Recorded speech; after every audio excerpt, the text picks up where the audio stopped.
Channel आज हम कबीर दास के बारे में पढ़ने जा रहे हैं। आपसे देखो क्या क्वेश्चन पेपर में पूछा जा सकता है। आपसे पूछा जा सकता है कि कबीर की काव्यगत प्रवृत्तियों का निरूपण कीजिए या कबीर दास के काव्य की विशेषताओं का वर्णन कीजिए। तो हम किस तरह से इसका आंसर देंगे, आज हम इसके बारे में पढ़ने जा रहे हैं। तो आपको पता है कबीर दास किस में आते हैं, भक्ति काल के अंतर्गत आते हैं। और कौन सी शाखा में आते हैं, सगुण और निर्गुण दो शाखा हैं।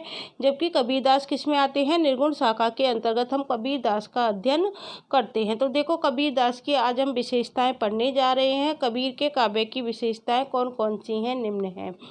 लोकहित की दृष्टि से कबीर ने अपने अनुभवों को किसके रूप में प्रस्तुत किया था, कविता के रूप में प्रस्तुत किया था। काव्य के कितने पक्ष होते हैं, आपको पता है काव्य के दो पक्ष होते हैं, अनुभूति पक्ष या भाव पक्ष, और दूसरा होता है हमारा अभिव्यक्ति पक्ष या कला पक्ष। तो काव्य के कितने पक्ष हो गए, दो हो गए, अनुभूति या भाव पक्ष हो गया और दूसरा हो गया अभिव्यक्ति या कला पक्ष हो गया। तो यह कबीर के भाव पक्ष और कला पक्ष पर हम क्या करेंगे, विचार करेंगे। तो वो क्या हो जाएंगी, कबीर की विशेषताएं हो जाएंगी। तो कबीर के काव्य में सर्वप्रथम हम भाव पक्ष देखते हैं। तो कबीर के काव्य का क्षेत्र क्या है, व्यापक है। काव्यात्मक रूप में अपने अनुभवों का वर्णन करते समय उनके काव्य में कल्पना और प्रकृति का क्या हुआ है, उपयोग हुआ है। उनके काव्य के भाव पक्ष की विशेषताएं निम्न है। तो कबीर के काव्य में दो पक्ष हैं, भाव पक्ष और कला पक्ष। भाव पक्ष को हम क्या कहते हैं, अनुभूति हृदय से होती है, तो इसलिए अनुभूति को हम क्या कहेंगे, भाव पक्ष। और काव्य पक्ष को, कला पक्ष को क्या कहेंगे, अभिव्यक्ति। हम अपने भावों को किस तरह से अभिव्यक्त करते हैं, तो वो क्या आ जाएगा, कला पक्ष में आ जाएगा। अभिव्यक्त हमारी भाषा क्या है, तो भाषा किस में आ जाएगी, कला पक्ष में आ जाएगी। हमारी भाषा में अनायास किस प्रकार के अलंकारों का प्रयोग हुआ है, वो किस में आ जाएगा, कला पक्ष में आ जाएगा। किस तरह के प्रतीकों का प्रयोग हुआ है, किस तरह के बिंब आए हैं और किस तरह के छंदों का प्रयोग हुआ है, ये सब किस में आ जाती हैं, कला पक्ष में आ जाती है। अनुभूति होती है भाव, हमारे भाव क्या रहे, हमारी दृष्टि क्या रही, वो सब किस में आ जाती है, अनुभूति में आ जाती है। तो सबसे पहले देखो हम कबीरदास के काव्य में अनुभूति पक्ष पढ़ने जा रहे हैं, अर्थात भाव पक्ष पढ़ने जा रहे हैं। पहला पॉइंट है गुरु का महत्व। कबीरदास ने गुरु का महत्व क्यों बताया है, कबीरदास ने क्या करी थी, योग साधना की थी। यह इस साधना में तत्वज्ञानी गुरु के मार्गदर्शन की क्या होती है, अनिवार्य रूप से आवश्यकता होती है। कबीर के गुरु महिमा संबंधी ये पंक्तियां भी क्या है, बहुत प्रसिद्ध है। आपने बहुत सुना होगा कबीरदास की ये पंक्तियां, गुरु गोविंद दोनों खड़े काके लागू पाए, बलिहारी गुरु आपनो जिन गोविंद दियो बताए। ये कबीरदास की क्या है, फेमस पंक्तियां हैं और गुरुदेव के अंग से ली गई हैं। कबीर ने गुरु की महिमा के संबंध में गुरुदेव को अंग शीर्षक से अनेक साखियां लिखी हैं, जो किस पर बलिहारी हैं, गुरुदेव पर बलिहारी है। दूसरा पॉइंट आता है हमारा प्रेम अनुभूति। कबीरदास के काव्य में अर्थात भाव पक्ष में हमको क्या प्रेम की अनुभूति दिखाई देती है, पहला पॉइंट हमने क्या पढ़ा, गुरु का महत्व। दूसरा पॉइंट क्या पढ़ेंगे, प्रेम की अनुभूति। तीसरा पॉइंट क्या पढ़ेंगे, विरह की अनुभूति। तो आप पॉइंटों में भी याद करोगे तो आसानी से आप आंसर लिख लोगे, उसका अंदर का मैटर आप आसानी से लिख लोगे। तो प्रेम की अनुभूति में क्या है, कबीर ने काव्य में योग, ज्ञान और भक्ति संबंधी वर्णन मिलता है। कबीर के काव्य में योग मिलता है, नातों से उन्होंने योग को ग्रहण किया था और सूफियों से उन्होंने प्रेम को ग्रहण किया था। तो योग, ज्ञान और भक्ति का वर्णन मिलता है। कबीर ने अधिक महत्व प्रेम भक्ति को दिया है। ईश्वर को प्राप्त करने के लिए यही सीधा क्या है, सरल उपाय है। कबीर कहते हैं यदि ईश्वर के प्रति भक्ति ना हो तो ज्ञान प्राप्त करने वाले जो पोथे होते हैं उनको पढ़ने से कोई लाभ नहीं होता। इस बात को कौन कहते हैं, कबीरदास कहते हैं। ईश्वर की प्राप्ति तो क्या हो जाती है, भक्ति से होती है, प्रेम से होती है। ईश्वर के प्रति क्या होना चाहिए, प्रगाढ़ प्रेम होने पर ही भक्त का मन अपने आराध्य में ही क्या होता है, रमा रहता है। ये क्या है, भक्त है। ये टाइपिंग मिस्टेक हो गई है, भक्त लिख गया है। तीसरा पॉइंट क्या आ जाएगा, विरह अनुभूति। कबीरदास के काव्य में हमको क्या विरह की अनुभूति दिखाई देती है विरह की अनुभूति। जब ईश्वर के प्रति प्रेम प्रगाढ़ हो जाता है तो साधक के मन में क्या रहती है, यही इच्छा रहती है कि उसे क्या मिल जाए, शीघ्र ईश्वर मिल जाए। उसे ईश्वर के बिना कभी चैन नहीं मिलता है। वे प्रेम की क्या होती है, चरम अवस्था होती है। और कबीर इसे क्या मानते हैं, आवश्यक मानते हैं। कबीर क्या है, विरह अनुभूति महसूस करते हैं ईश्वर को प्राप्त करने के लिए। तो वो क्या मानते हैं, ये प्रेम की क्या होती है, चरम अवस्था होती है। कबीर इसे आवश्यक मानते हैं। कबीर ने अपनी इस स्थिति को विरह के अंग में बहुत प्रकार से वर्णन किया है। उनकी विरह संबंधी उक्ति अत्यंत मार्मिक है। कौन सी मार्मिक है और कबीर ने क्या किया है? योग साधना भी की थी। किसने की थी? कबीर ने की थी। उनकी विरह संबंधी दुल्हने गवाओ मंगलाचार, इसमें क्या मिलता है हमको? रहस्यवाद मिलता है और वो परमात्मा से मिलने के लिए क्या होते हैं? बेचैन भी रहते हैं।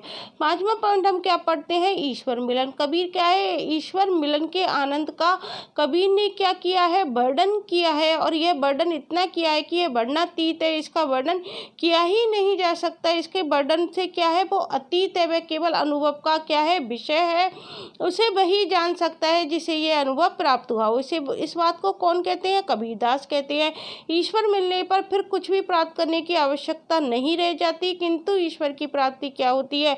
बहुत कठिन होती है। उसके लिए जीवन तक न्यौछावर करने को क्या होते हैं? कबीर तैयार रहते हैं। और कबीरदास जी कहते हैं कि ईश्वर को प्राप्त करने के लिए हमें अपने जीवन को न्यौछावर करने को भी तैयार रहना पड़ता है। छठा पॉइंट जो कबीरदास ने भाव पक्ष के अंतर्गत बताया है वो मोक्ष प्राप्ति को बताया है।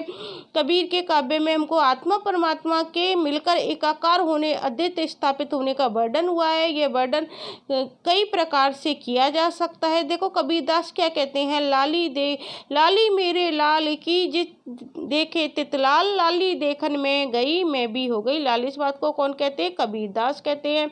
7वां पॉइंट जो हमको कबीरदास के काव्य में देखने को मिलता है वो समन्वयवाद मिलता है। कबीर ने अपने काव्य में किसी दर्शन का वर्णन नहीं किया है। उनके दार्शनिक वर्णनों में कई दर्शनों का क्या मिल गया है? हमको सारभूत बातें देखने को मिल जाती हैं। कबीर में सार बातें ग्रहण करने की बात अलग से भी कहीं पर भी नहीं कही है। कबीर देखो क्या कहते हैं? साधु ऐसा चाहिए जैसा रूप सुवाए, सार सार को गई रहे थोता दे उड़ाए। अर्थात हमको सारहीन बातें, जो सारहीन बातें हैं उनको ग्रहण नहीं करना चाहिए, सार युक्त बातों को हमको ग्रहण करना चाहिए, अर्थात थोते को उड़ा देना चाहिए। इस बात को कौन कहते हैं? कबीरदास कहते हैं। इसी प्रकार उनके काव्य में हमको क्या दिखाई देता है? इस्लाम का एकेश्वरवाद दिखाई देता है। सूफियों की प्रेम और विरह की अनुभूति दिखाई देती है। सूफियों से क्या लिया उन्होंने? प्रेम और विरह लिया, उसकी अनुभूति हमको दिखाई देती है। वैष्णवों की सत्य हिंसा वाले तत्व हमको दिखाई देते हैं। सिद्धों और नाथों की योग साधना दिखाई देती है। बौद्धों की करुण भावना, भारतीय दर्शन का अद्वैतवाद हमको कबीरदास के काव्य में हमको दिखाई देता है। अगला पॉइंट है आडंबरों का विरोध। कबीर महान सुधारक थे। उनके समय में समाज में क्या थे? अंधविश्वास थी, रूढ़ी रीतियां थी, ढोंग थे, आडंबर फैले हुए थे, अनेक धर्म के मतांतर थे। हिंदुओं में भी कौन कौन से धर्म चल रहे थे? बौद्ध, नाथ, वैष्णव, शैव, शाक्त जैसे कई वर्ग थे। मुसलमान निराकार के और हिंदू किसके उपासक थे? साकार के, अर्थात मूर्ति पूजा करते थे। कबीर ने समाज में व्याप्त आडंबरों का खुलकर विरोध किया है। उन्होंने क्या कहा है? जाति पाति पूछे नहीं कोई, हरि को बजे सोए हरि को होए। इसी प्रकार कबीरदास क्या कहते हैं? काकर पातर जोड़ी के मस्जिद लई चिनाए, ताचड़ी मुल्ला बाग दे, क्या बहरा हुआ खुदा है। तो भाई आडंबरों का उन्होंने क्या किया है? विरोध किया है। ये सब हम किस में पढ़ते हैं? भाव पक्ष के अंतर्गत पढ़ते हैं। अब कबीर के काव्य में कला पक्ष किस तरह से दिखाई देता है, अब देखो हम उसकी जानकारी लेते हैं। कला पक्ष के अंतर्गत हम क्या पढ़ते हैं? भाषा पढ़ते हैं, अलंकार पढ़ते हैं, प्रतीक पढ़ते हैं और छंद का विवेचन किया गया है। तो इन चारों पॉइंटों को आप आराम से याद कर लेना और इनको बारे में आराम से आप लिख सकते हो। कबीर के कला पक्ष का विवेचन देखो किस प्रकार है। भाषा शैली, कबीर की भाषा कैसी है? जन भाषा है, जन सामान्य के बीच रहे हैं कबीर, तो उनमें उनकी भाषा में क्या गए? तत्सम, तद्भव, देशज, अरबी, फारसी, भोजपुरी, ब्रज, राजस्थानी, खड़ी बोली, पंजाबी आदि भाषाओं के शब्द प्रयुक्त है। वास्तव में कबीर की भाषा कैसी है? प्रारंभिक हिंदी है।